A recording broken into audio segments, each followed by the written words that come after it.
People, how are you? It looks like there must be many, many people online this morning because we don't have anybody in our channel watching. So that's kind of crazy and a little disheartening, but I guess that's okay, right?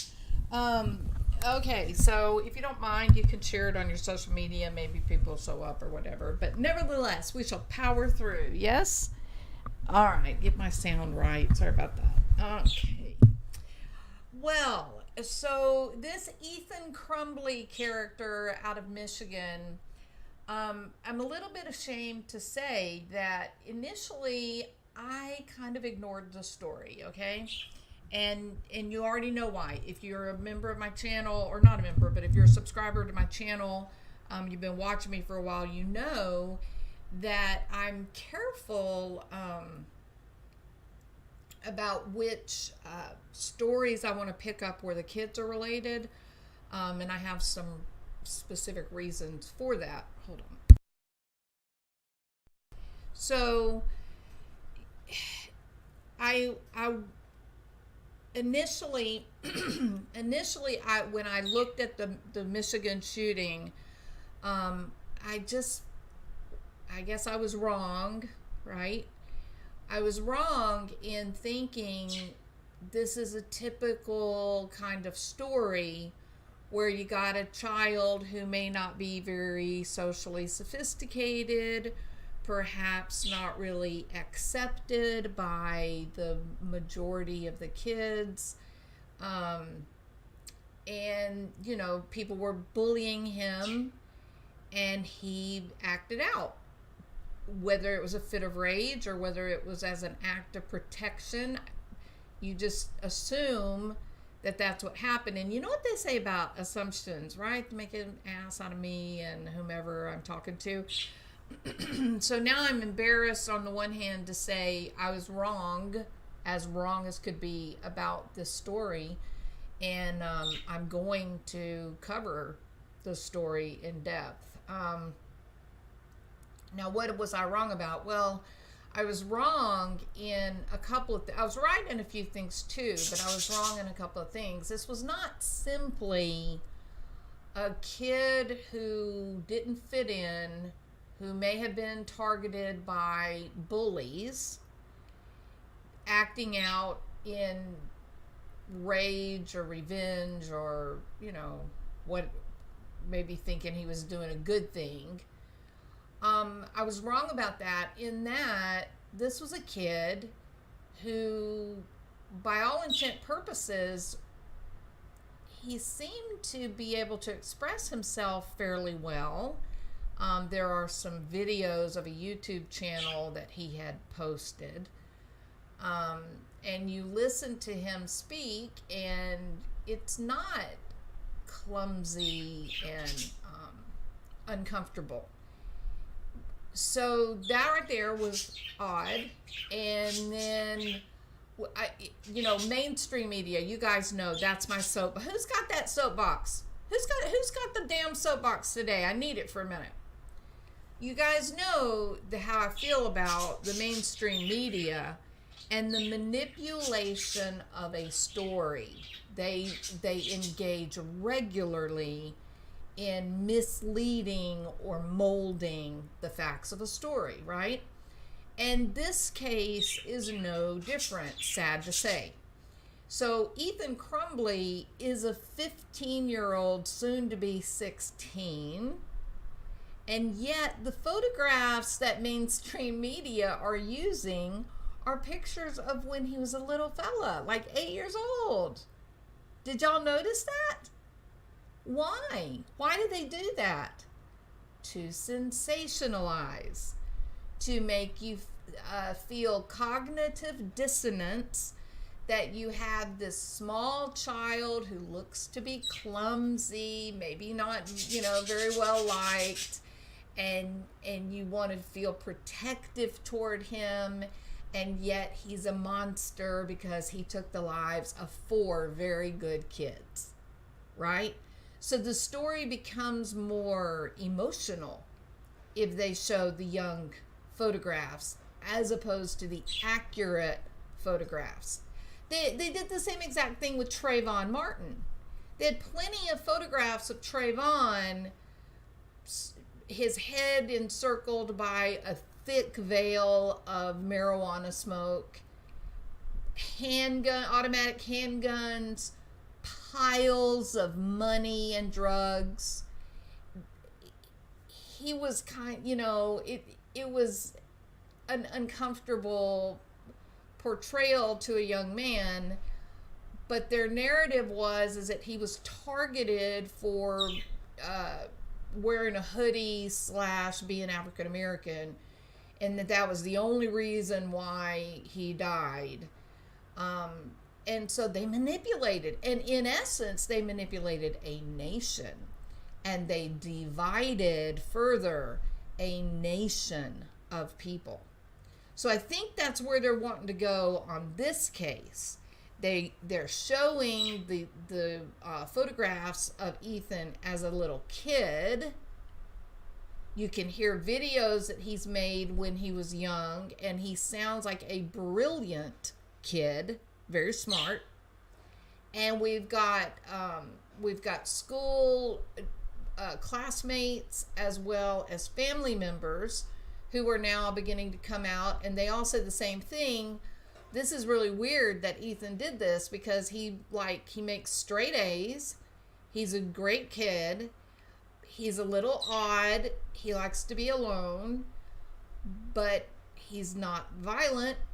How did this happen? Right? So we know he's smart. We know he's one of the high achievers in the school. And so why, rather than showing the photographs of Ethan as a 15-year-old, where he's sort of dressing kind of thuggy, right? Kind of like a gang kind of look. There's photographs of him with his firearm throwing a gang sign, right? So it's curious, that the mainstream media has elected, they've made the choice to show the goofy little kid with glasses who looks so cute and, evokes in all of us that mother spirit of protection. So I'm gonna go ahead and give the soapbox back to, I don't know who's got it today. Maybe Emily is taking care of my soapbox so that I don't get up on it too much.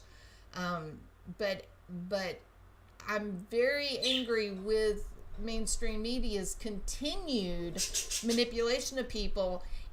Right now, we have CNN coming out saying we've had a bad year. CNN is about dead. Like, no one is watching us anymore. Our big names are disappointing us and making very foolish choices, and we don't know if we are going to recover as a news / entertainment channel.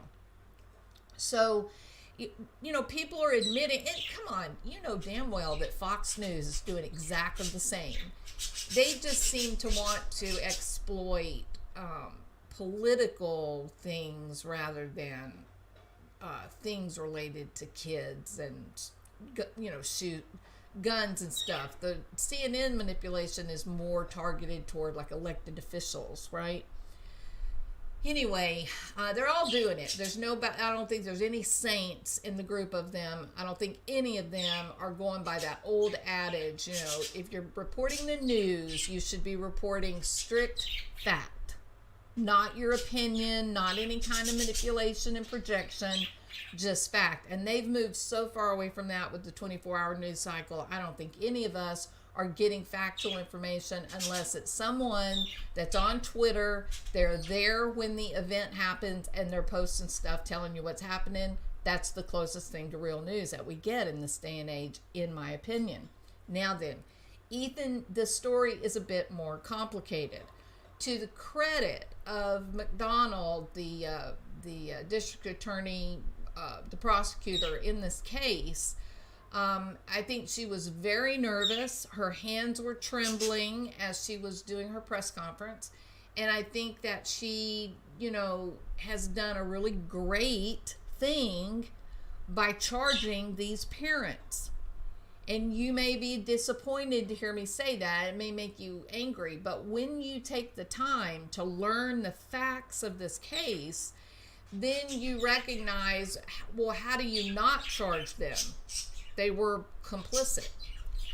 One of the important things that I want to say in my recording today is about the school and the responsibility of the school. So that's going to be a big part of it, and people are divided on their opinions for what they how do I want to say this? They're divided on their opinions about how... Oh, wait a minute. Did I lose my... I think I killed the wrong... I did. I killed the wrong... Okay, y'all are going to have to give me a minute because I killed the wrong thing. Hold on. Let me make sure.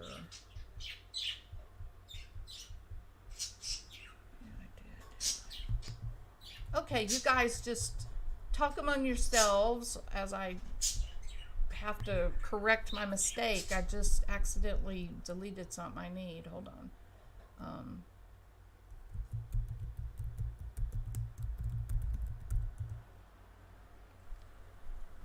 I get so disappointed when I do that.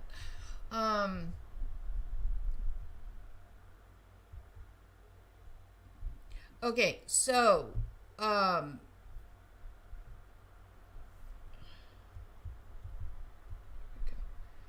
right, so this for the prosecutor Karen McDonald, she's a Karen. Karen McDonald is taking the unprecedented step of charging these parents with involuntary manslaughter, and I do tend toward a little bit more of accountability, and I might even have gone further than involuntary manslaughter. After you learn the facts of this case, then you will see that this was not out of bounds for this prosecutor. I think the charges directly match the crime, and maybe even undercharged a little bit, maybe, right? So here's the time. So first of all, let me say this: the 4 kids that were killed, all 4. So the 2 boys that were killed, they were athletes. They were notable athletes, right? They're very good at what they did. They were very popular. The 2 girls, they too were very popular and a part of that, crowd of athletes and cheerleaders and whatnot. Now, they're claiming that this was random shooting, right? But I wonder, just because you don't really have a mixture, the 4 that died, it's not really a mixture of different types of people. They seem like they were probably together or at least in the same friendship group. It would be interesting if one of the kids, one of the young adults that attends a school, be interesting to know if these 4 people, if they were boyfriend, girlfriend in some way. That would be of interest to know. So one of the guys ended up getting shot because he went after Ethan and tried to grab the gun and stop him from what he was doing. He did get shot, but how many people did he save? He fired 30 rounds in the school. However, the clip that he was using, he had 18 more bullets. He was getting more accurate as he shot. Probably because he was relaxing, right? He was really hyped up on adrenaline, norepinephrine when he walked in. first couple of shots, he was probably shocked, and then he sort of settled in and was adjusting. And that's probably why he got more accurate. He had 18 more bullets. So thank God for this young man that intervened, and he's a hero. He gave his life, right?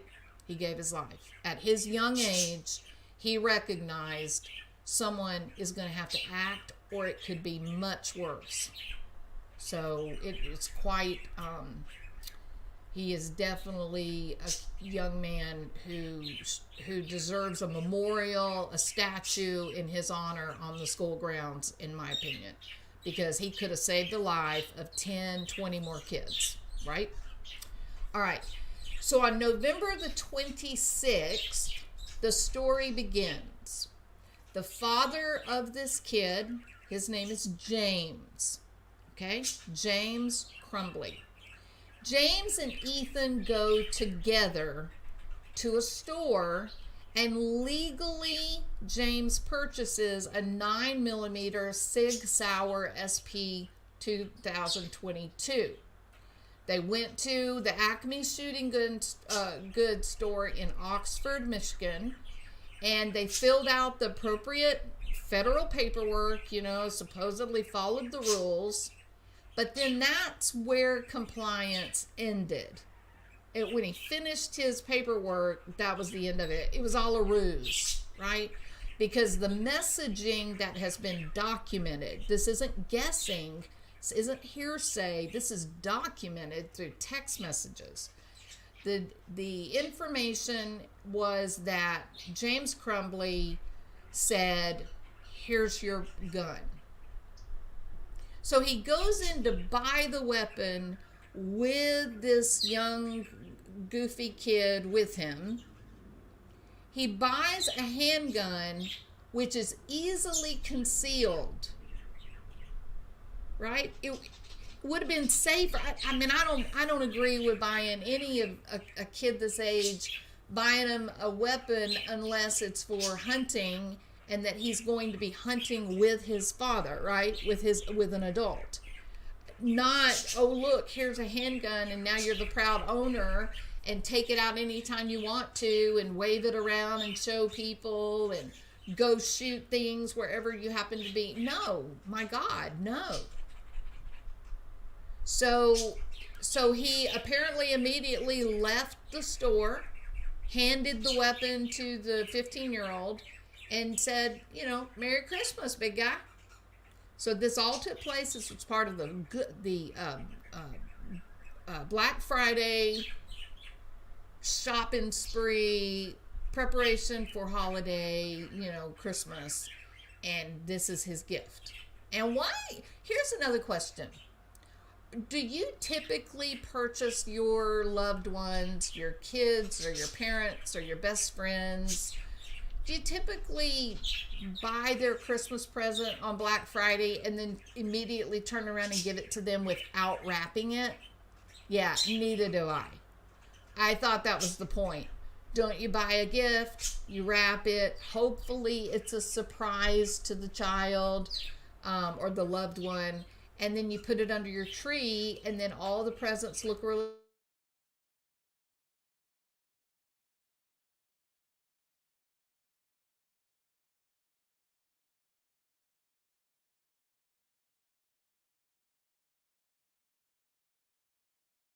pretty. What's going on in this family dynamic? What's going on in this family where you're taking your child in, you're buying an illegal gift, and without wrapping it, without any kind of fun, observances or fanfare, you're handing it to him saying Merry Christmas. What, now he's not going to have presents to open on Christmas Day? I'm even prompted to ask, does anybody know, did they put up a Christmas tree? Now, you may be sitting there saying, wow, what's wrong with Jules? She's being kind of crazy, talking about Christmas, and what's she doing? Well, here's the reason why I'm bringing this up. Because there was a lot of talk last night in the wee hours of the morning, right before this family, the mother and father were arrested. There was a lot of talk, a lot of people from the school that know this family. They were on Twitter, they were talking. Since then, it's all been erased, okay? But last night, they were all talking about how bad of an alcoholic this mother and this father are. They're apparently horrible alcoholics, right? And so that does go along with what I know about, alcoholic families. Very often, depending on how advanced the condition is, it's hard for the parent to observe something like Christmas. It's hard for them to offer family attachment type of activities and observances because it doesn't come into their motivation and drive. Their motivation and biological drive is the consumption of their substance. It's the consumption of the substance from which it's like a filter that's over their eyes, and something that doesn't involve using whatever substance they like, then it doesn't have a top priority. And so things like birthdays, Christmases, school field trips, those things fall low on the list of priority, right? Now then, for people that know about alcoholism and the neurology that happens with people that are physically dependent on alcohol, the last thing in the world you want to do, Yvette, is to go cold turkey. It is a nightmare. In fact, going cold turkey off of alcohol is a hell of a lot worse than cold turkey off of, say, an opiate. Now, an opiate, you may feel like you want to die, right? Opiate withdrawal is like a really bad stomach virus. Bad diarrhea, vomiting, headache, body aches and chills, sleepiness, but then unable to sleep because you got restless leg syndrome. It's a very uncomfortable thing for these people to go through, and that they call it kicking the habit because they're so sleepy, they're trying to sleep, but physically their body is got way too much norepinephrine, and so they kick their legs. They kick, trying to make that sensation to go away, and that's why it's called kicking the habit. So the alcohol withdrawal, though, is far worse. With that type of withdrawal, you get hallucinations. And I don't think I've ever had anybody that I've known of that had withdrawal from alcohol. I don't think I've ever heard of them having a good hallucination. No little cute bunnies hopping through the room, if you know what I mean. Most of the hallucinations are things like the devil, a dark demon holding them down in their bed. Really horrifying, scary things that they're seeing and they're hearing, and they're freaked out. It's horrible. They have a ton of energy that they can't burn off. Loads of this whole thought disorder, reality testing problems, and their blood pressure goes up sky high. And one of the dangers is the actual withdrawal itself can actually end up in death. It's one of the withdrawal from alcohol and benzodiazepines are really the only withdrawals that can actually result in your death. So you can go off of opiates and things like that cold turkey and not worry about being dead, even though you may want to be dead, right? But with alcohol withdrawal or the withdrawal from benzodiazepines, you must have a you must have a medical intervention in place to manage things like blood pressure and heart rate and those types of things. So these parents, if what the kids were saying last night on Twitter, if that is accurate, then these parents are feeling horrible right about now. And it also brought to mind for me, a lot of people last night were going, where do they think they're going? Like, how do they believe they can run? This is 2021 where there's cameras everywhere, especially a city like Detroit, right? Where do they think they're going? And I thought, I don't mind saying, but I thought maybe they're planning on a double suicide, right? That they feel like with what their son has done and their current, fiscal position, that they really just don't have anything. They're too old to rebuild, and maybe they're just going to end it. Maybe they're going to check out, as cowards, sometimes do.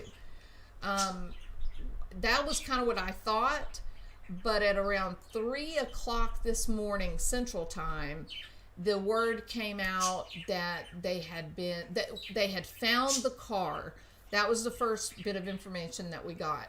That they found the car, and it was in Detroit, and it was being taken into, impounded. And then not long after that, maybe 45 minutes, an hour after that, then there became reports that somebody had seen a woman walking away from that car, and apparently maybe they either recognized her or the car, or for some reason they just knew where she walked, right? They just saw where she went. And then it was that point, then the cops knew where they were at. And they were in the basement of a work building, in downtown Detroit. It makes me think that was the goal, is they both knew that they drink way too much, and that going into, being arrested and not making bail, that they would be very sick, and that they just were, it was just like a survival thing, they just had to stay free outside of jail so that they could get alcohol so that they wouldn't be sick. Does that make sense? And it's illogical, well, unless you're them and you're afraid of being in withdrawal. Then if you've ever known an addict, the worst possible thing to happen is withdrawal. You agree? You're willing to lose your family, get a divorce, be without money. You're willing to do all of that just to avoid the withdrawals. So going into withdrawal is one of the worst things for an addict or alcoholic. It's terrifying because you're so sick, and it's so uncomfortable, and it lasts for, depending on what your substance is, it can last from a week to 3, 6, 12 months. So I think they ran.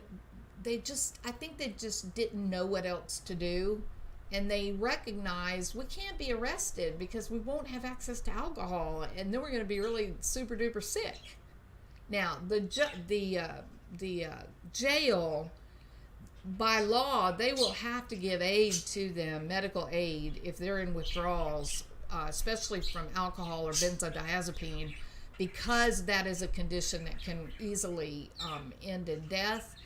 Then they will get medical intervention to manage the blood pressure, and all that. But I don't know if they have to intervene with like opiates. I'm kind of thinking they don't, but it's different with alcohol and benzodiazepine because you can die. All right. So that made it it was a little more understandable why they ran once I began to learn the extent of the alcoholism in the family, and then to find out they just went to Detroit. They didn't even get like away from the big city. They clearly were not thinking about freedom. They were just thinking about where can we go that we can drink and not be sick. Yeah. Now then, hold on just a minute.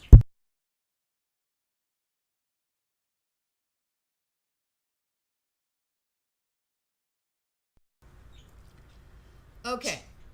Now then, so let's get back to about 2 o'clock, between midnight and 3 o'clock in the morning. There was a lot of conversation from kids that attend their school, and it came out that this family may have real alcohol problems, and that made it clear why they would have possibly bought a present and then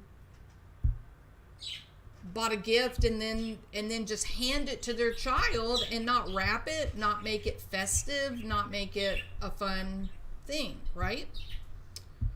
So, okay, now then, on November 26th, which is Black Friday, James Crumbley purchases this 9mm with Ethan in tow. He receives his gun on that day with a Merry Christmas, correct? Ethan, almost immediately, he posts photographs on his social media, Facebook, Instagram, whatever, of this automatic handgun, and he says, just got my new beauty today.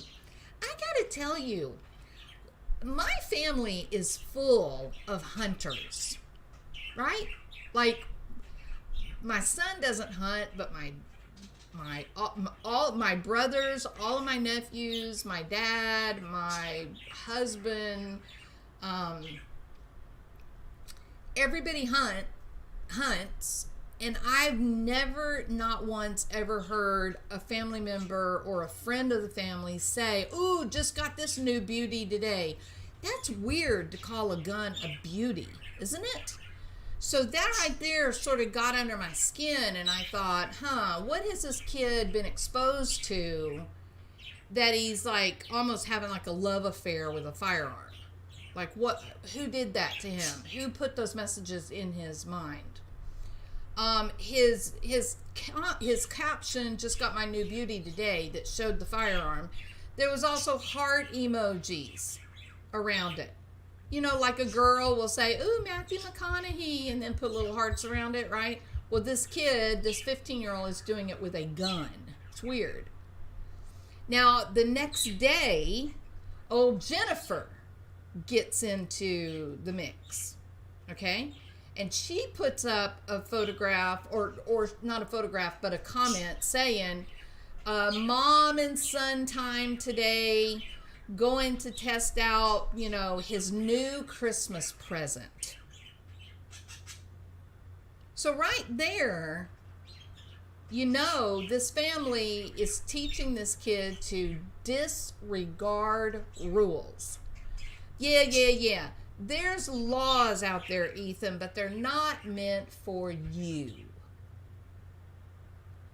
And that is a very bad message to give a teenager, right? Now then, on November 29th, so the gun is purchased on the 26th. The next day, Mom says, we're going out shooting. Me and my son are going to go shoot the gun. That nothing happened on the 28th, and then on the 29th, he goes to school, right? And I guess one would assume the parents thought that he left the gun at home, maybe. But on Monday, November the 29th, 15-year-old Ethan, what is happening to my article? Why is it doing this? It keeps changing. 15-year-old Ethan is caught by one of his teachers Googling ammunition. He's wanting to buy ammunition. He's on his cell phone. It's during class, and he's not paying attention to class. He's looking to buy ammunition for his new beauty. So the kid's obsessed, right? He's in love and he's obsessed. Someone has taught this kid to be in love with death. Where did it come from? That's the question I have. And I don't have an answer to that yet. I don't know. It's what I was trying to find last night. So Jennifer Crumbley, who is the mother of Ethan, she leaves a voicemail for school personnel related to the internet search. Ethan got caught. The teacher went to the office. Office tried to call. She didn't answer, but then she calls school back and leaves a voicemail. All right.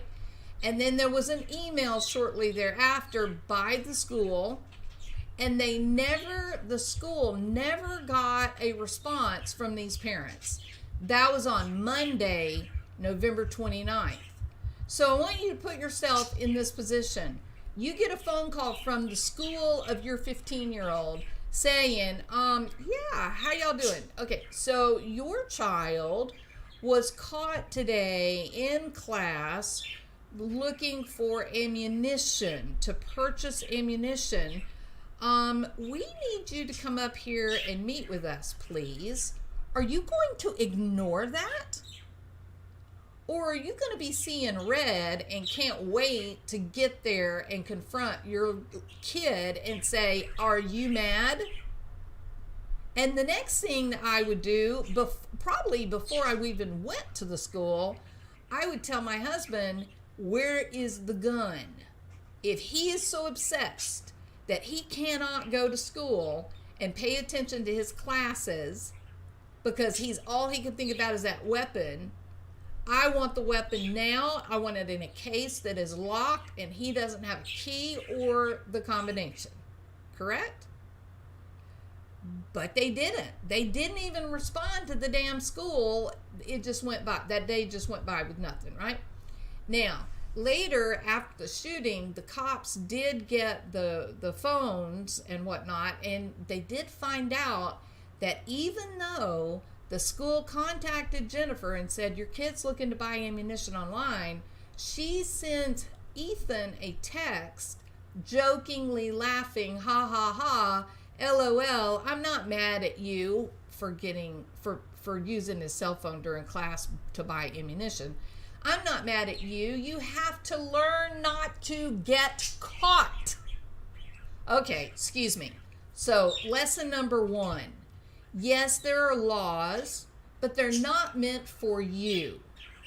Lesson number 2, when you break those rules or laws, as you are entitled to do, you have to learn how not to get caught. I mean, this kid is getting some really messed up messaging that is going to hurt him in the long run, right? You ask yourself, how does a 15-year-old get to the point that they think, oh, this is a good idea. Let me take my gun to school and kill people. This is how. Right here in the flesh. And I did a video about Narcissus and Echo related to the Watts family, outlining the same exact thing, but from that, more literary genre.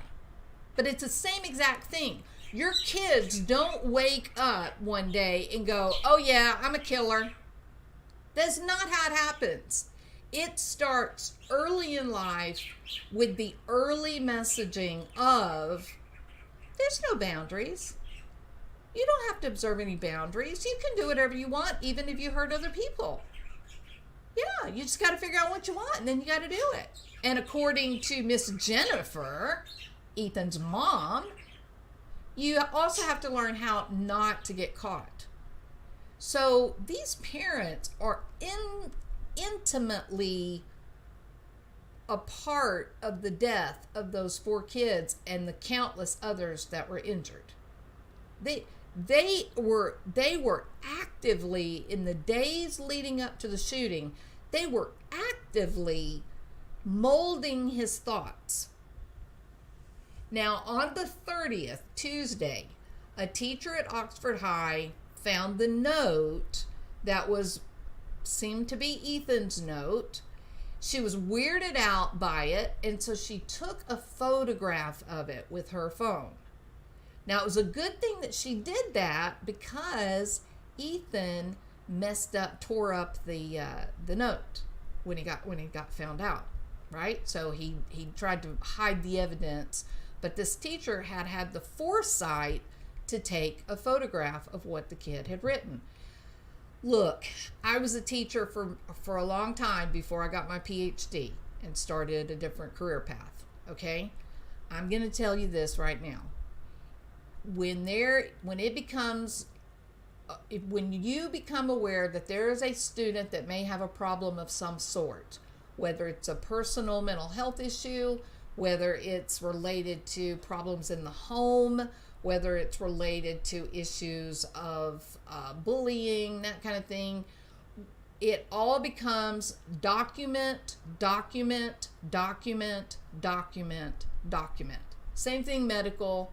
You can never document enough, correct? And those of you that are teachers and nurses and stuff, you know what I'm talking about. Document, document, document, document. And the level of documentation that you're doing for these kids that are showing signs of trouble, not that they've actually gotten into trouble, but that it looks like there's something developing that may have to be addressed, then you start this intensive documentation that can even happen every single day, right? You can't do that on every kid in your class. So it's reserved for those kids that, you're just like, yeah, this kid may eventually need to have CPS called, or this kid may eventually need to be taken and put into a hospital setting for a short time. Or perhaps we need to call the family in and have the parents, address possible violence in the home or whatever. You want a mountain of documentation before you ever have that face-to-face with that parent, right? You can't do that with every kid. It would just be, it's undoable. But you can do it for one or two kids. The fact that this teacher took the time to photograph that note tells me what? It tells me that this was a kid that was on the radar. You agree? He was on the radar. Yep. There was something that the school officials or the teacher, maybe it was just the teacher individually, but there was something going on with this kid that she was already uncomfortable with him. Otherwise, she never would have taken the time to take the photograph. Okay? Now, the note was, it had some drawings on it. One was a handgun, right? And underneath that, like written like a quote or whatever, it said, "The thoughts won't stop. Help me." And then there was another part of the note where there was a bullet that was drawn, and it said, "Blood everywhere." And then between the drawing of the gun and the bullet, there was a person drawn that looked like they had been shot twice and was bleeding. And then there was an emoji like somebody was laughing at the guy that's been shot and is bleeding. Once you get down further past all the drawing, there was more written basically saying, "My life is useless, the world is dead, I'm no good, things are awful." It was very hopeless. Very hopeless. Right? Okay. So we got a teacher who is fully aware that there is a problem. Teacher has no doubt. The teacher took the photographs. And after this was reported, like I said, Ethan took steps to try to obliterate what was in this note. And thank God they got a photograph of it. Right? Okay. So on the day before, on the 29th, on the 27th, he gets the gun. The 28th, he's shooting. On the 29th, he goes to school and he's in class looking up ammunition for the same Sig Sauer. And then on the 30th, he writes this crazy note that makes it sound like he's obsessed with the idea of killing. So there's a school meeting called at that point. James and Jennifer Crumbley are shown the drawing. And they say to the Crumbleys, your kid must get into counseling within 48 hours. They give them 2 days to get the kid into counseling. After hearing this, the Crumbleys did not ask their son if he had his gun. Now remember, the school officials don't know that the kid has gotten a weapon as a present. They don't know, but the parents are the ones that gave him the stupid gun and took him shooting so he would know how to load it and shoot it. Now you got drawings of a handgun, people being dead, my life is useless, all the warning signs in the world. What are you going to say to your kid? I'm going to say, honey, did you go to the house and look to see if the gun was there? I would say that to my husband. And when he said, yeah, it's not there, I can't find it, then I would be on my son, where's your stupid gun? I would be patting him down. I would be going through his book bag. I would be going through his locker. I would not stop until that handgun was in my hand, correct? But the school didn't know about the handgun.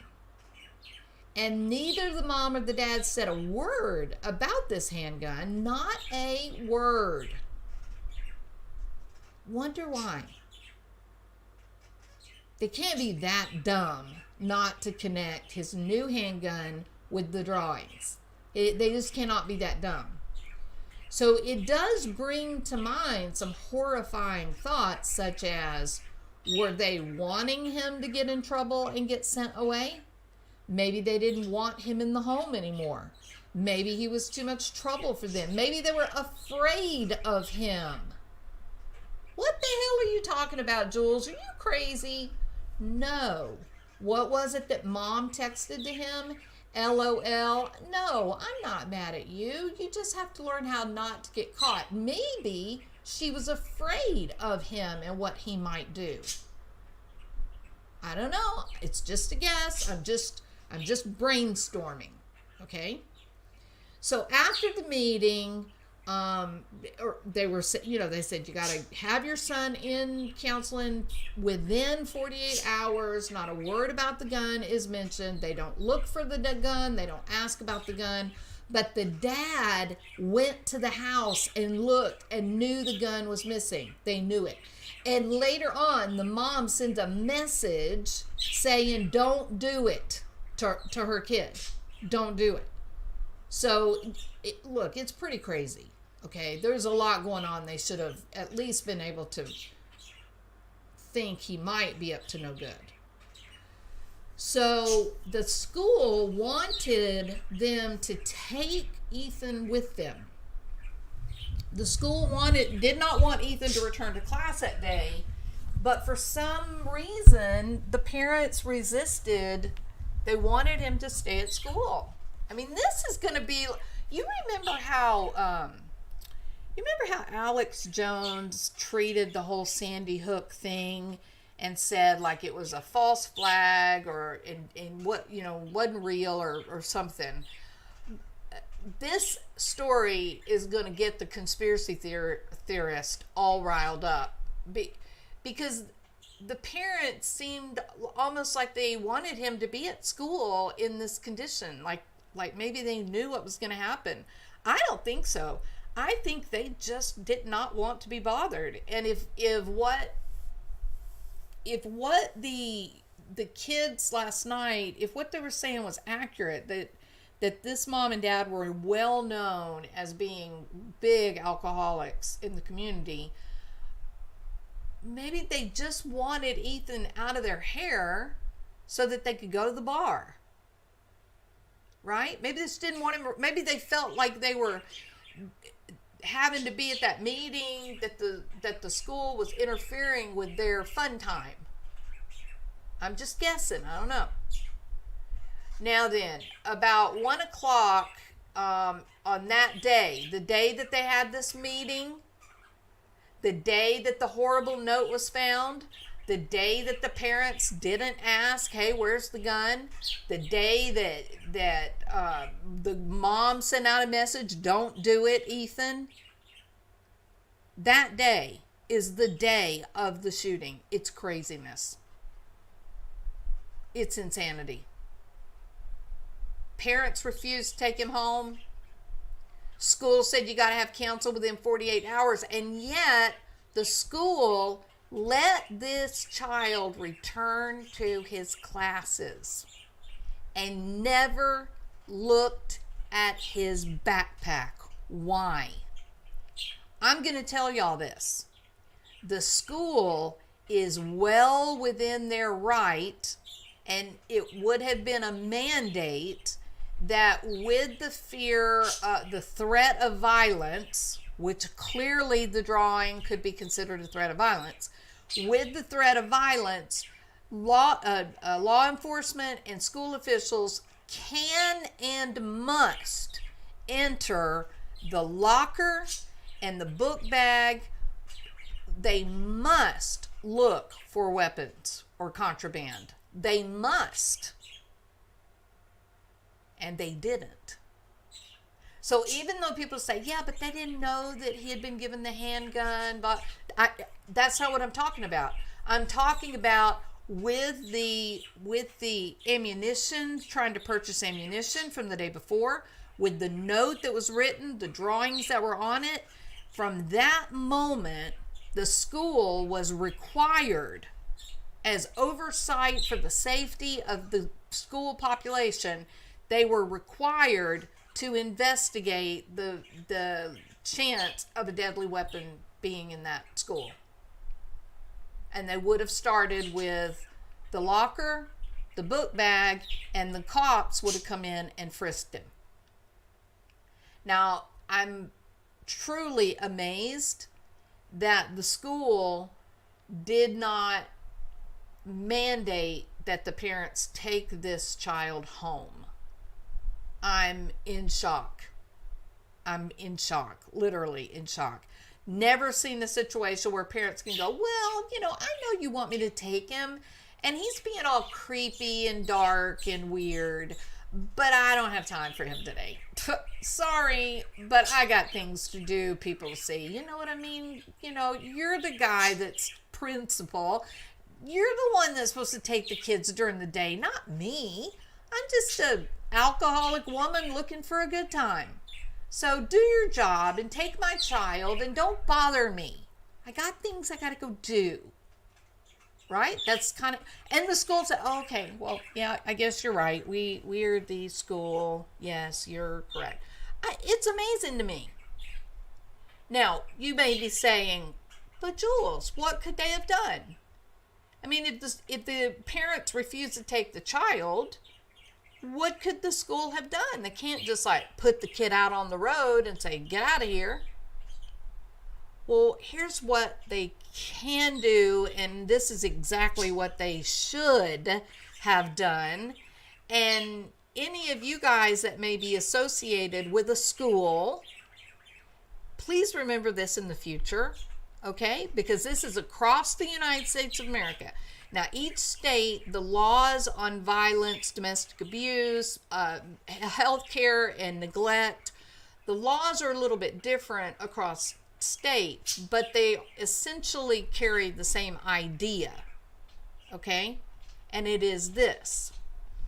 If a parent is informed that their child is in need of medical health care, and mental health is, after the Obama administration, mental health care is a medical need. It is exactly the same as if you had a heart attack or a broken leg. Mental health is prioritized just like other types of health needs. And because of that, if you have a parent, if let's say I've got a kid that comes to my office and they're suicidal, and then I say to the parents, well, here's where we are. This is the problem. This child needs to be evaluated, and a determination made, and legally I can't let him leave here and go with you. He must go to an emergency room or a psychiatric treatment facility, and I don't have any wiggle room on that. And the parent says, oh, no, I understand completely. Thank you so much for letting us know the condition he's in. I'm going to leave here immediately and drive straight to the ER, or I'm going to drive straight to the psychiatric treatment facility, and you're awesome, and thank you so much for telling me about this and helping my child. And then I call the ER, and I say, hi, this is such and such, and I'm just calling to verify blah, blah, blah, blah, blah. And then they say, oh, I'm so sorry. We have not had a person like that come in this morning or this afternoon. What do I do at that point? Do I go, oh, well, okay, hope the kid doesn't die? No, I have a medical responsibility to the safety of that kid, right? And so what I do at that point is I call CPS. I explain the conditions and the fact that this kid was in direct need for a psychiatric evaluation for safety. And then they document it, and then I call the police, and I explain to them everything that happened. I give them the caseworker's name, phone, and case file number, and then the police go and find the family. They go find them. They take the child to the hospital. They make sure the child is safe. And then the parents are charged for neglect, medical neglect. Make sense? This is all legal, above board. You must do it in order to keep these kids safe. Right? Or anybody. It's not just for kids. This is for any suicidal person. If a parent agrees to take a child for care after a doctor has said this person must receive an evaluation, they are suicidal. They are in imminent danger. And then the parent bows out and doesn't do it, then CPS and the police are immediately called in, and the parents are charged, and the child is evaluated, and then, usually put into like a short-term emergency foster protection while the judge sees the parents and tries to work out a plan for how to move forward. So you have to help people, let's be honest. I have fully within my capabilities legally that if it occurs to me that maybe this family may not be motivated to take the child, then I don't even rely on them. I just call the ambulance, and they come and they take possession of the child and transport the child to the ER, and then problem is averted. At least we know we've got the kid safe. May have two very angry parents on our hands, but that's okay as long as we know the kid is safe. Correct? Getting treatment, getting help, all that. So the school, as mandatory reporters, they've dropped the ball on this. Now, please don't get me wrong. I'm not saying that the school is responsible for the shooting. That's not what I'm saying. Please don't misunderstand me. I'm saying that the school did have an option. They did have when the school said, we want him to go home with you. Your child needs medical intervention, and we're going to require you to get that within 48 hours. And if not, then we're going to have him transferred out or something like that, right? If the parents say, no, we're not taking him, and legally you're supposed to have him in school, and this is against federal law, blah, blah, blah, blah, blah, then the school should have been prepared to say, I'm sorry, but healthcare dangerousness, level of safety takes priority over the Disabilities Act. So you're wrong. How are we going to educate a kid who is suicidal? The wording is a kid is entitled to be educated in the least restrictive environment possible, and somebody that is suicidal is being restricted. So you've got to take care of health needs first before that child is able to be educated. So the school did have an option not to accept the patient or the kid. They had an option, right, to demand that this kid get some help. But maybe it's such a rare event that you find yourself in those situations. Maybe nobody there knew that they could enforce it. Maybe they didn't recognize that there was an avenue of legally enforcing that this kid be taken immediately for a psych eval. Right? So, yeah, it's really important. So in the future now, you have the knowledge that as the school, mandatory reporters, being medical people or school officials, you have a parent who's refusing to help their kid with mental health stuff that is medical neglect, and you call CPS, make a report, then you call the police and give them the name of the CPS worker, the phone number, and the case file, and then the cops will go find the kid and the parent. They will take that kid for whatever safety they need, and then charge the parents with medical neglect. All right? Now, at 1 o'clock, the shooting at the school begins. At 1:22, there is news of an active shooter, and this is at the point that Jennifer texts to her son, Ethan, don't do it.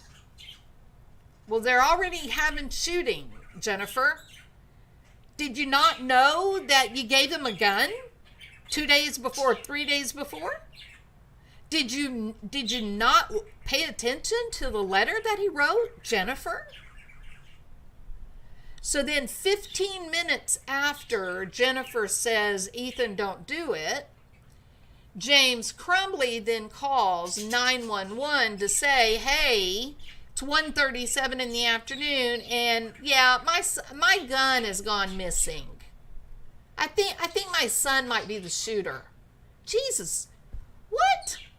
What parent comes to the conclusion within 20, 30 minutes that school shooter that's shooting up is their kid?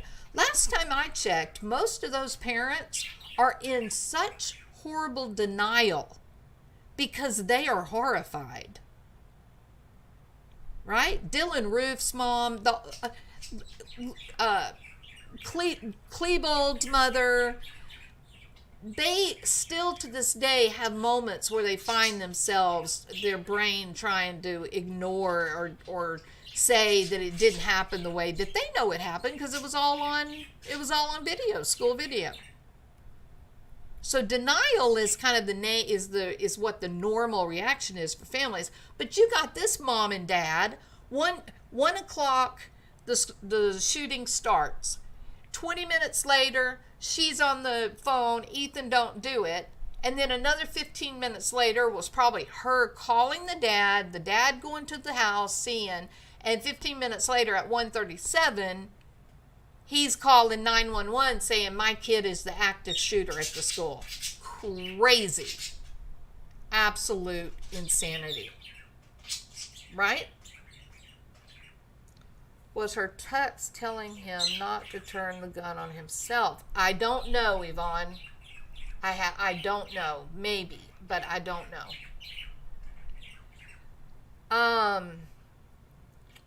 Now then,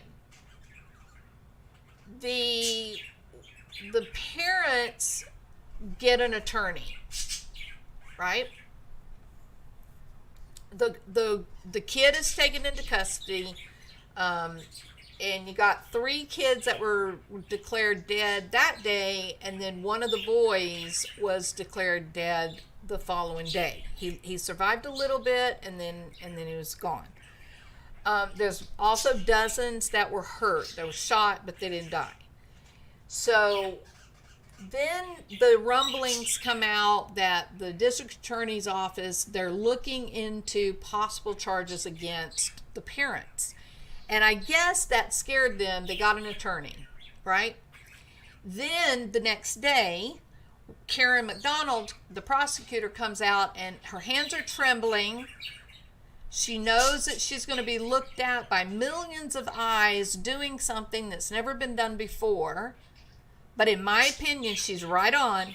I'm happy with the charges, and I would even try to have gone worse charges.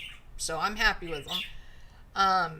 But her hands are trembling, and she says, we are prosecuting this mom and dad for involuntary manslaughter based on the evidence that we have. And she's angry. This woman is angry. This prosecutor is angry. Right? Now, the mom and dad go missing. And the attorney comes out, they give a comment to the news and all that, and they say, well, you know, last night the parents had to leave Oxford, but for their own safety. They were getting death threats, people know where they live, it's a small town, you know, and they had to leave to be safe. Well, okay, you know, that makes sense. But now that there's charges filed, they're on their way back. They're on their way back, and I'm going to go with them, and they're going to, surrender peacefully to the police. That's what you get from the attorney. These attorneys, think about Brian Laundrie's attorney.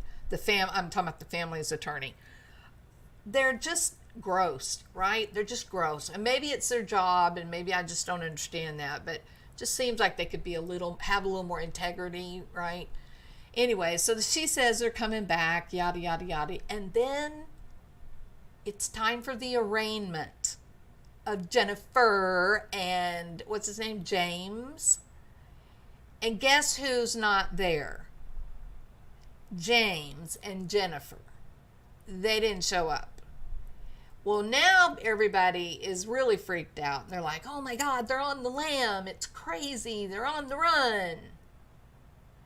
And then they come out and they say, we will give you $10,000 each for information leading to the arrest of James Crumbley and Jennifer Crumbley. And that wording is really significant.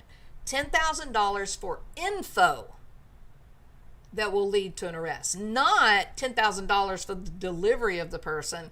$10,000 if they're found guilty.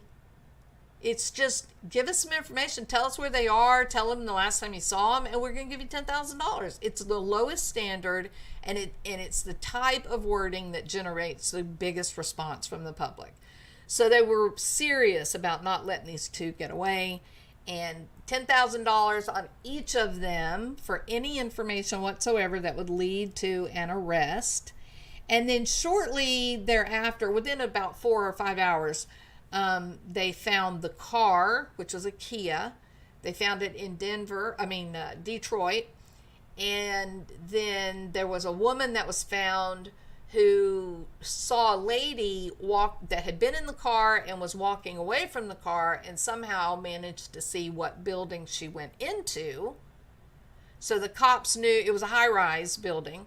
And the cops knew which building to go into, but then they had to search and identify the location, and sure enough, they were found in the basement of this building.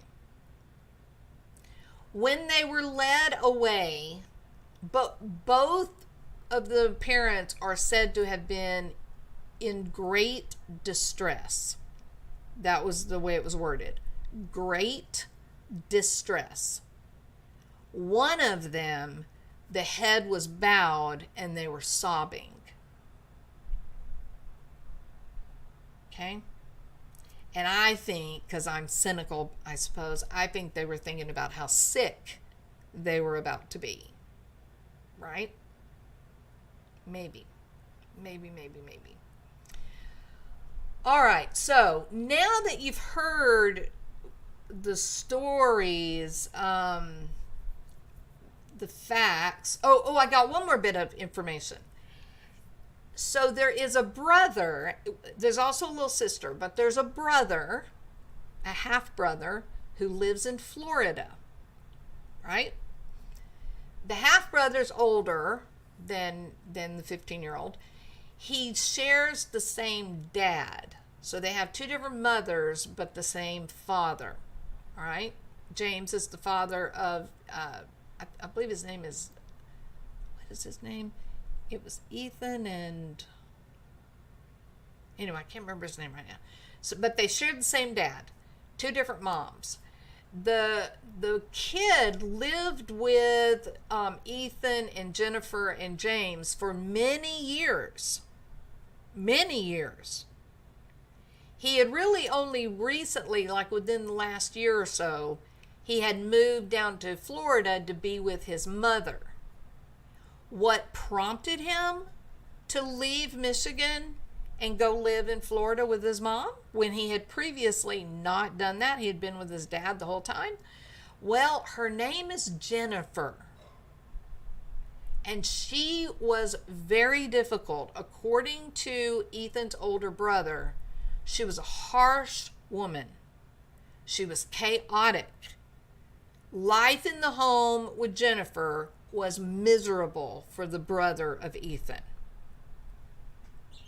And he was able to leave and go home and live with his mother. There was one more bit of information. He said that Ethan was a good kid. He said that they watched TV together on the weekends. They played Minecraft.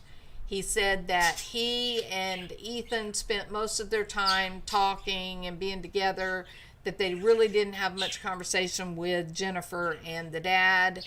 And then he left. So how do you think Ethan felt?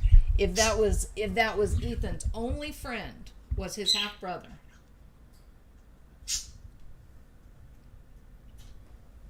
And he's gone now. He went to Florida.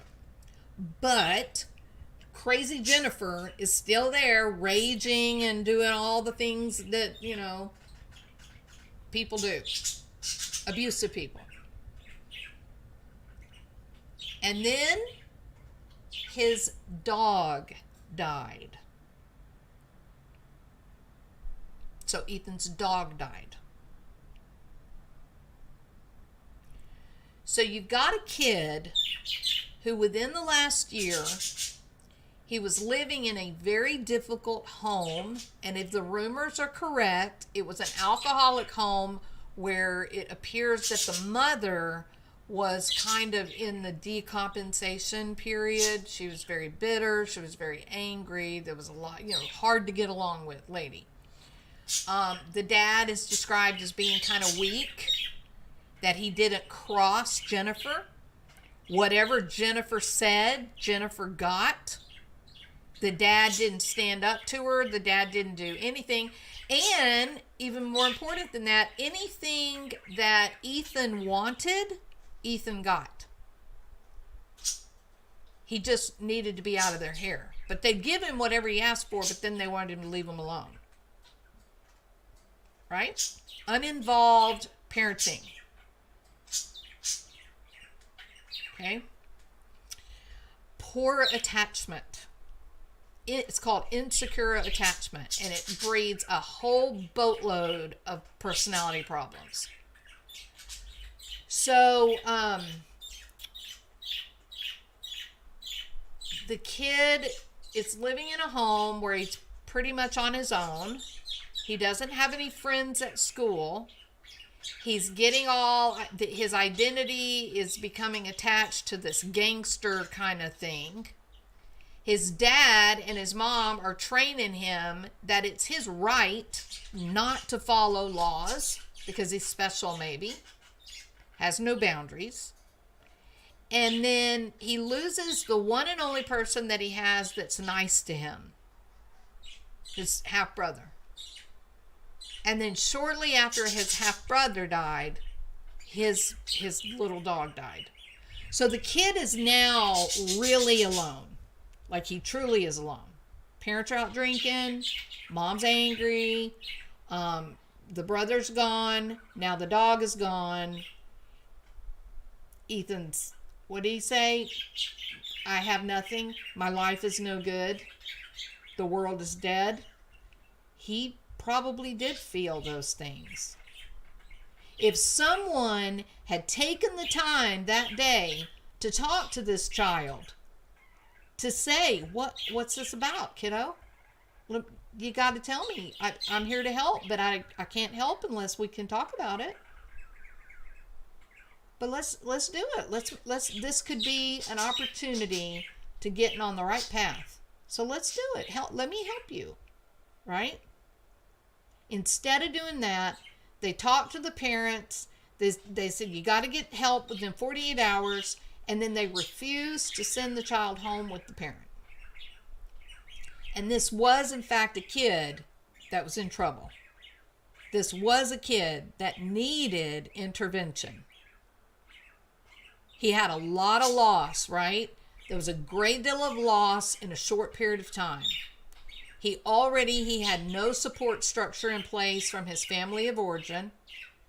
He was alone. He was abandoned. He wasn't being treated nice. Now, the school is denying bullying. No, we don't have any reports of bullying. No. Well, the kids themselves were saying how bullied he was. Even while they were talking about him, they were like, oh, he's so weird. He's such a weird kid. Okay, so he definitely needed some help, y'all. Definitely. So what do we what's the takeaway from all this? Well, the takeaway is we need to really get serious about stopping bullying.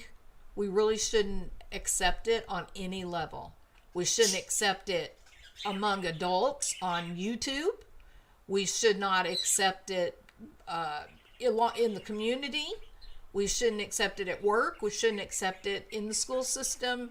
We should not accept bullying. We should put a stop to it, because all the school shootings that have happened, all of them were kids that were on the outside of the main group. They were kids that were socially awkward. They were kids that maybe didn't look like the majority of other people. They were kids that came from poverty. There were kids that all had something about them that made other people less likely to accept them. And we have to teach tolerance. We have to teach our own children at home. We have to teach them that everybody's got something good about them, and you don't deserve to mistreat anyone just because they don't look the way you think they ought to look, or walk the way you think they ought to walk, or talk like you think they ought to. They still are valuable living creatures, and you still have to have respect. And if you are kind to them and you take the time to get to know them, then you're probably going to find things about them that you really, really like. But we are a nation, let's be honest. We're a nation. During this period of time in life, we are so shallow. It's not enough to get a new purse. It's not enough to get a new purse that's cute. Now it has to be, like a Louis Vuitton. And can I be honest? Louis Vuitton is butt ugly. Who agrees with me? Can I just say this? I just want to put this out there as truth. Louis Vuitton is thousands and thousands and thousands of dollars, depending on what you buy. It's ugly. It's not attractive. You want leather? Is that the whole point for the Louis Vuitton? Is the leather? Okay, what about Brahmin? Brahmin is beautiful, gorgeous. It's not thousands of dollars. So, we are so shallow in this country.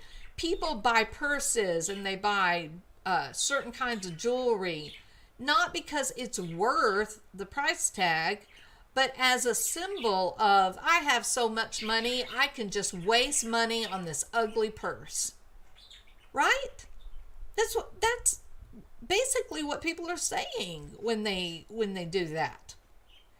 Brahmin is not tacky if you're from Texas. Brahmin is is the bomb. So Brahmin is good quality, I promise you. So it's all about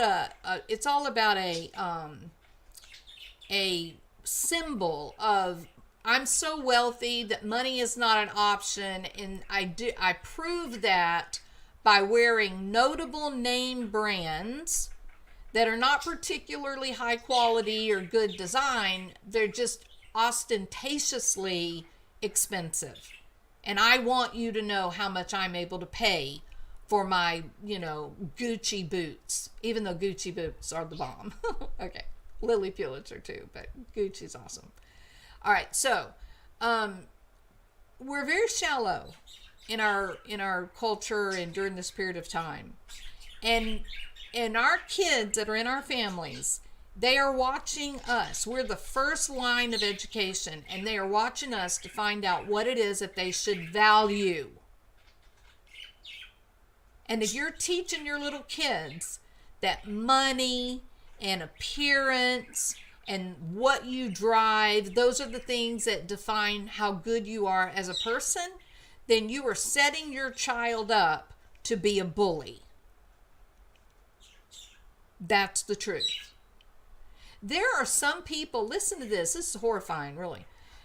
There are some people that think, and these are adults, not children, if someone is beautiful, if a girl is really pretty or a guy is really handsome, that means they have more potential in life. That means they're good people.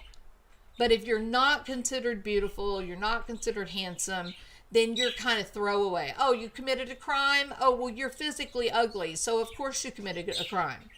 Oh, wait a minute, you committed a crime? Oh, you're so beautiful. What went wrong? How does a beautiful person like you commit a crime?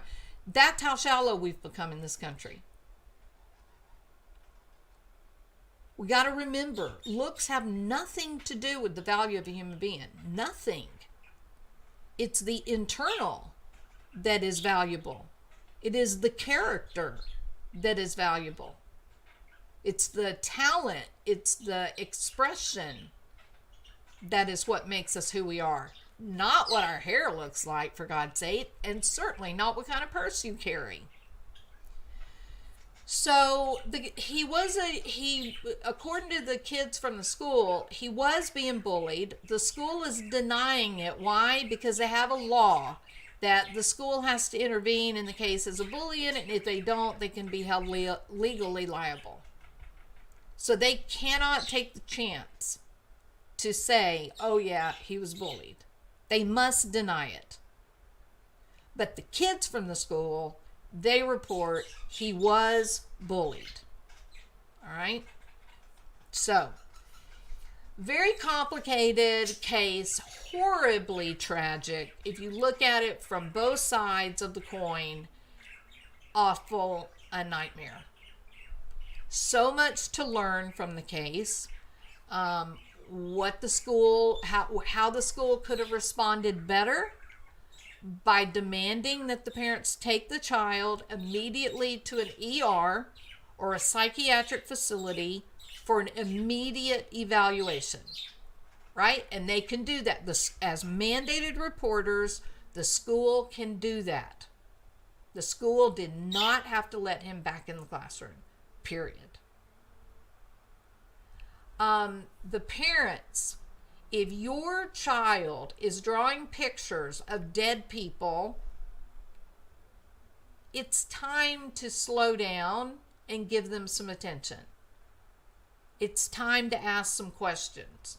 And we don't want to think that our kid is hurting, and we don't want to think our kid may be having thoughts of suicide or homicide, but you're not helping by being an ostrich. That is not helping you. It's not helping your child. Open up the conversation. What's happening, kiddo? Let's talk. Stay home from school today. Just me and you. Let's talk.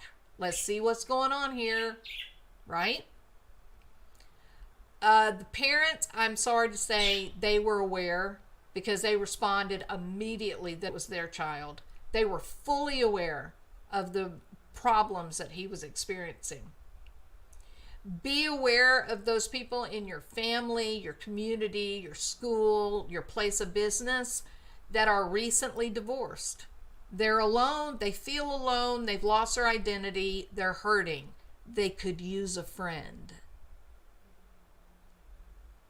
People that feel abandoned, people that feel like they're by themselves, what do they have to lose? So there's a great deal to learn from this. Okay? And it is going to be an incredibly interesting case as it moves through the court, because it's the first time that I can find that a parent has been charged for the violent behavior of a child. So it's going to be super interesting. All right? So please say a prayer for the families that are affected. This is a nightmare for this town and this school and the kids that are there. You know, you got to ask yourself, how would things have turned out differently for Ethan if his parents had not been drinking all the time, right? So just so much that tragedy could have been averted, you know, and they just dropped the ball multiple times. So, all right, everybody, what do you guys think? Anybody here disagree that maybe the parents should not have been charged?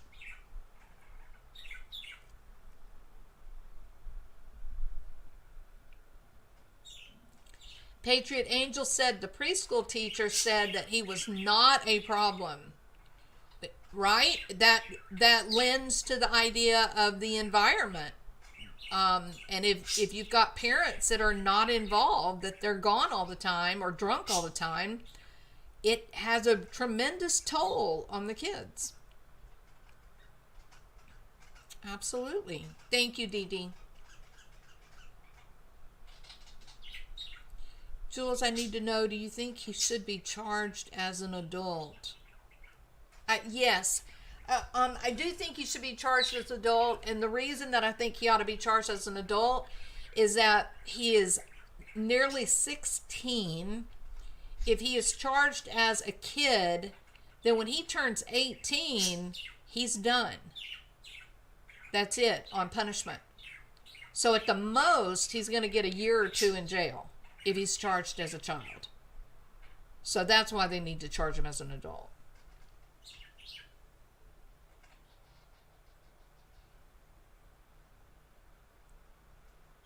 Language of Horses, the Horse Whisperer, says, after listening to you, I believe they should be charged. I think they should be too, Language.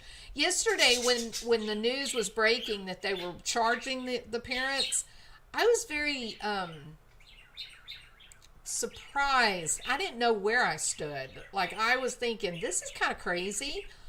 But on the other hand, what really happened, and so I just got really busy yesterday afternoon, late last night. I was just inhaling any information I could find. Like, I was just reading anything I could find. After the information about how quickly the parents called when the shooting started, the fact that they refused to take the child home with them, even though the school was prompting them to take him, I said those parents knew. They knew that he was unstable. And in that case, why'd you give him the damn gun? That's going to be the big question. That's going to be what everybody's going to be wanting to know during the trial is, why would you give a handgun to a kid who is unstable emotionally, who has been bullied, who's lost his brother, lost his dog, Why would you give him a weapon? Why would you do that? To make him feel safe so that nobody'd mess with him? Well, now if that's what you're teaching him, and I could certainly see those kinds of parents saying that, then he did exactly what the parents told him to do. So it's very, yes, I think it's the right charges. And like I said, I would have even gone to a higher standard, but I'm good with involuntary manslaughter.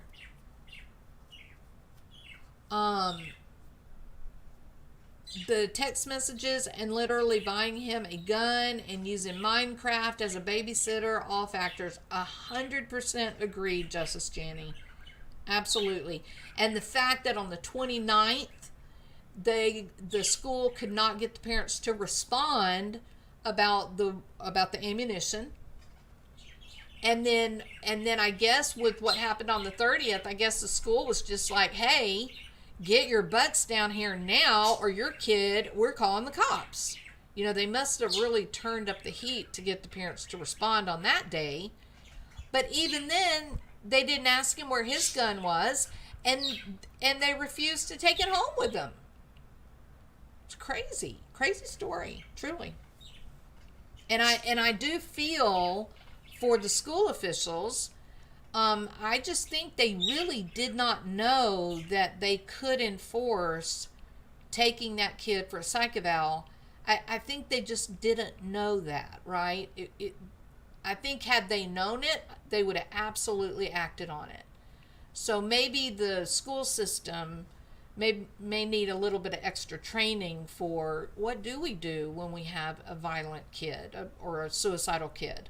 Like, how far can we go if the parents refuse to believe his illness? You know, what can you do legally?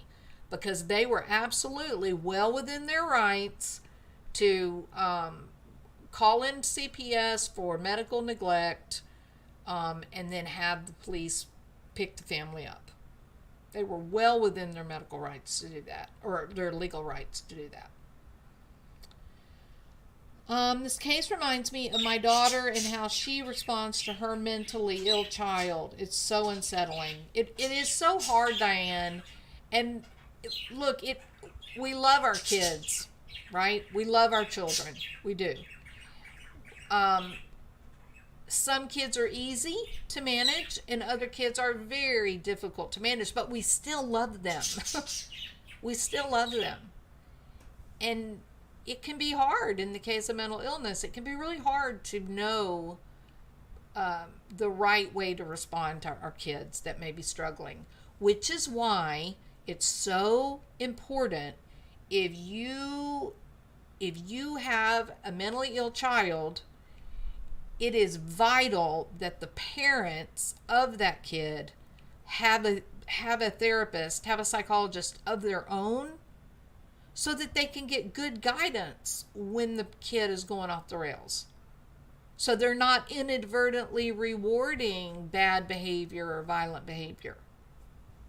Sometimes we need like a psychologist as a consultant, right? Just for information, just to teach us what's my kid doing and what's the best way to respond. And you love them no matter what. That's right, Desire. Absolutely. I bet schools around the country will be having mental health behavior protocol meetings. Because I would agree. Absolutely, Floor. Yeah, no doubt. Yep. Yeah, because the Tarasoff ruling, it was modified, and rather than it just being a duty to protect, now we also have a duty to warn.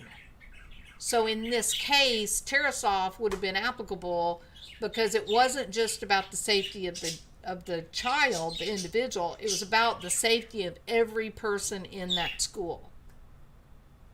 And the school officials had the right to say, hey, you've got to remove your child from this setting because we must protect these, otherwise we have to warn them. And they didn't warn. They just let him stay, and they didn't tell the teachers, I don't think. he should have been. Here's another issue. They If they were going to let him stay, and then they called the teachers and say, hey, we're going to let him stay, but he's drawing pictures of guns and dead bodies and bullets, blah, blah, blah. Keep an eye on him, watch him like a hawk. But I think what I would have done is just put him in my office as principal. I would have just said, okay, your parents don't want you to go home, but you're not going back into the classroom. Not right now, not as you're saying these things that are dangerous.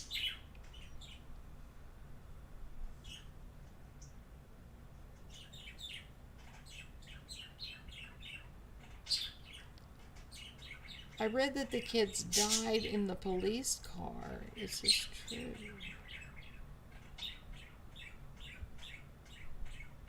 I don't know. I haven't heard that, Justice Jenny.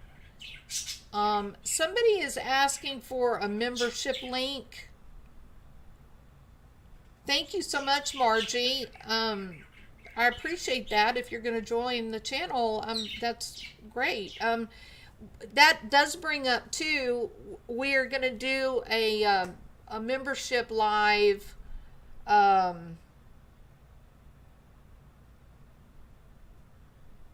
probably do it Sunday evening, probably around 6 or 7, and it'll be members only, just like we did the last time. Okay. I don't know if Hybrid Pisces and all of the people that we did last weekend with the gifts and whatnot. I didn't get the Oculus mailed out Wednesday, but it's going to go out. It's all boxed up now and it's ready to go. So it'll go out on Monday's mail. But I need you, Hybrid Pisces. I need to get it with you and verify that I have the right information, and I don't want to put that out on the channel, so keep an eye out for your email. Okay, I've got to be able to verify that it's the proper address before I send something that expensive. Okay, all victim first responders, witnesses, all our children. I'm in Michigan. Please pray for us. Oh my goodness, Emily, how far did this happen from you?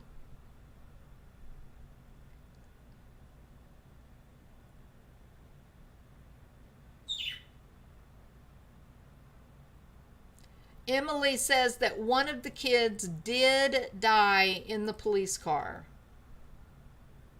And then one of the kids died the next day, right?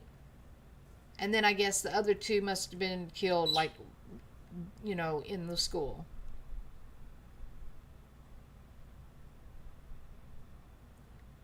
Nothing going on in there today, cameraman.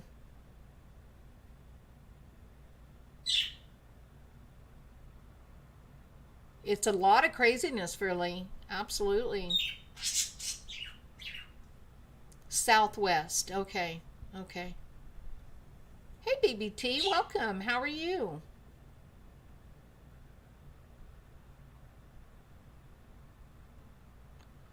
Oh, I hope not, cameraman. It's so sad. It's so, so sad.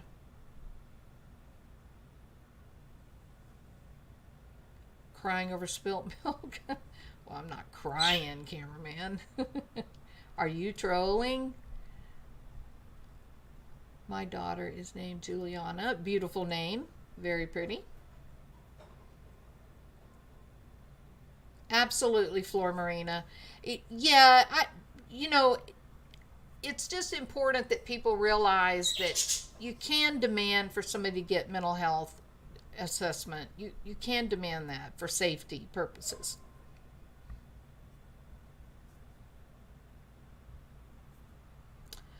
All right, peeps. Nobody puts Baby Jot in the corner. PVT. Now I had the time of my life. All right, I need to go clean my church before the day gets away. Take care. All right, Emily, go do your duty to the man upstairs. All right, everybody. I got so much I got to do. I've got to clean the damn bird cage. Anybody want a bird? I don't want a bird. I got to clean the bird cage. I've got wash to do. It's beautiful here. Probably going to go outside and walk around for a while, you know. Water loving dog. Welcome. Absolutely. Hey, Charmaine. Yep. When is, what is that? When? Members meeting. Gonna do it Sunday night, Yvette. Look, all the members, you guys need to watch the community tab. So on the community tab, that's where I'm announcing the exact time and the link to the meeting will be on the community tab. Okay? And I've got to set the Zoom settings a little bit different than I had them last time. So I've got to get that fixed too before tomorrow night. Nope. Just got rid of my cockatiel. 20 damn years. Made me almost cry. It wouldn't shut up. I'm going to ignore my laundry and work on my beading. I love beading, Flora Marina. I love beading. Yes. Beautiful. Very good, hybrid. Yeah, you and I need to talk and make sure I've got the right info. All right, friends. So many new people. There are a lot of new people, really. I feel really honored to have so many new people, and they're all nice people and great comments and good conversation and not a lot of, drama, right? YouTube has just been filled with it, just filled. Also, have you noticed how many channels have been taken down by YouTube? So I think that YouTube is definitely beginning to watch and trying to put a stop to some of the targeted, harassment and whatnot. So people better be cleaning up their streams. All right. Listen, y'all have a great day. I hope it is lovely where you are, and you get a little bit of sunshine in your life. And I'm Jules Thought, and it's December the 4th, 2021. And I will see you guys tomorrow. Those of you that came in toward the end, I hope you'll go back to the beginning and watch it on replay. I don't know. I thought there was some good information in there. All right? You might enjoy it. Okay. Please give me a thumbs up or thumbs down based on whether or not you enjoyed the content. I hope that you will subscribe if you did enjoy the content. And I wish that everyone would check and make sure that you're still subscribed and that your little bell is checked. I've gotten so many people that have commented that they have just been like arbitrarily unsubscribed. All this time they've been wondering, I guess Jules isn't putting up any content because they weren't getting notifications. And then they realized one day, oh, wow, I'm not even subscribed to her. How is that possible? So double check and make sure that it's still showing that you're subscribed. I don't know if there's some funny business or, I don't know. But just look and see. Just to make sure that you get notifications and to make sure that, I get an accurate view. Charmaine, thank you, sweetheart. Thank you so much. I appreciate you more than you know. Yep. And we had so much fun the other night. So we're going to try to do a members live at least every other weekend. So, all right, everybody. It's beautiful in Illinois. Good, Patriot Angel. Yeah. No, it's pretty here today, too. Really pretty. All right, everybody. Y'all have a great afternoon. Talk to you later.